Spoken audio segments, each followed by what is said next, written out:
This is Voice FM.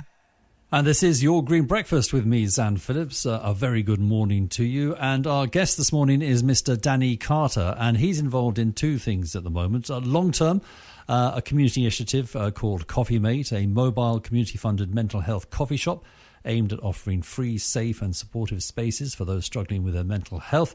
But this Sunday, he is also organising at 7 o'clock in the evening a community gathering on the Itchen Bridge. In fact, the community is going to come together to form a human shield on the right-hand side of the bridge all the way across as a powerful show of solidarity and support for those who may be struggling or feeling alone.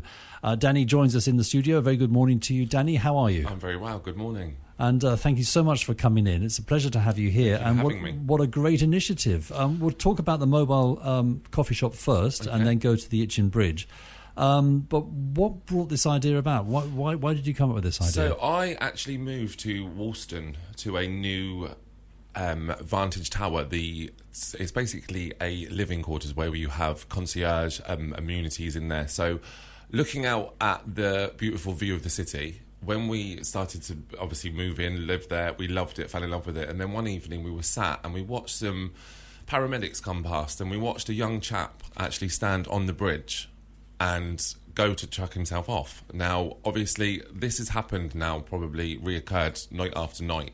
And I said to my partner, something needs to be done about it. So I looked into what's been happening with the bridge in regards to safety measures and what's being done by Southampton Council. Now, the bridge has actually been up since 1977, and there's been 200 suicides on that bridge since that's been built. And no safety measures, no safety fencing, no patrol teams are in place. Now, as a community, I feel that the people that are affected by it the most are the people in the community, because it's those who are losing their lives and are in crisis from this bridge and mental health. So something had to be done. So I've gone part-time with my work, and I feel that if I stepped up to the plate and did something and helped the community do it, we'd get there a lot faster.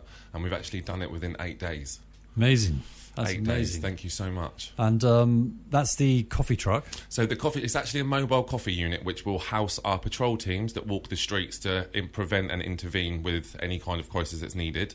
But we also open a coffee shop daily and nightly for the public to come and enjoy free coffee run on donations. Mm-hmm. So you can come in, take a snack, take a coffee, and then them donations go back into our street patrols, hopefully getting another hub to put elsewhere in the city or in another city, and just keep flowing that way until we get enough help that's needed. Are you actually trained in this, or is this so just something? We actually have a mental health crisis team with us, helping us, but we also have public volunteers too. So none of us were trained in the beginning, but we are now on steps to do courses and learn what we need to learn. Right. What did you notice about the training that was different to how you felt before? So with the training, you actually get an understanding of mental health as opposed to thinking what you know about it. Now, there are a lot of different aspects to mental health in regards to how it can be triggered or how it can come on, and a lot of people suffer in different ways. And through training, you get to understand the depths of that. And I think until you go through that, or you've lived it, or you've been through it, or you know firsthand, I really don't feel that you can have a voice or give an opinion on that. I feel that it's very hard. So going through training really does open your eyes to that. Because some people listening might actually know someone in that situation. Of course, I think there are many. Work colleague or whatever. What would your advice be then to that friend? My advice is just to be there and to listen. Sometimes people don't want to open up, but they just want somebody there. Sometimes they just want to get some things off their chest and maybe feel that then when it's halved, it's not a problem so big in their head that they've created.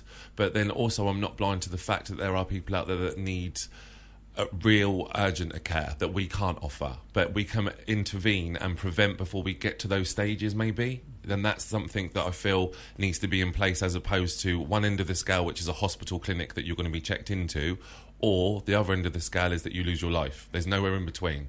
Because we're all a bit busy, there's no funding anywhere, we haven't got the right resources, so we need to now do something. It's time, you know? Yes, of course. And obviously Southampton City Council not here to answer the questions that you're bringing forward. Southampton Council are fantastic with what they do. Unfortunately, they don't have enough funding, they don't have enough resources to stretch across, so to see a general public and the locals from Southampton put in together and do it themselves, I think the Southampton Council should be very proud of that. Yes, that's a fair point. Yeah, very proud of that. And this event on Sunday evening, 7 o'clock, is fascinating. A human shield, across the Itchen Bridge. How many people do you need for something like that? So we're looking ideally at around 500.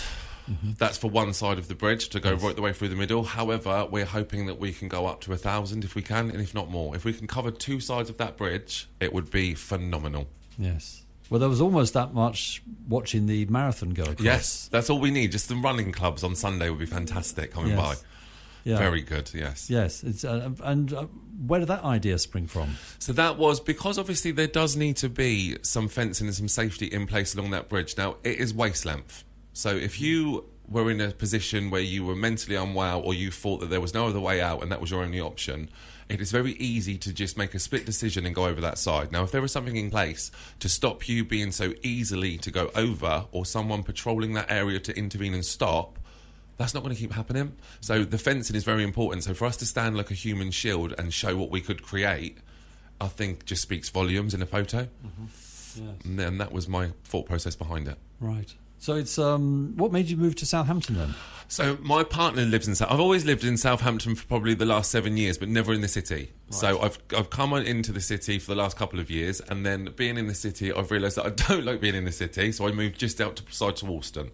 Love the view, love the place, love the people, love the locals, and I really feel that that's going to be a long-term home for me there now. Right. Okay. Feel really comfortable there, yeah. Fantastic. So the hub, the coffee hub for a start, whereabouts is that? So we're going to be positioned in the cruise terminal car park at the bottom of the Itchen Bridge, which has been donated to us free of charge.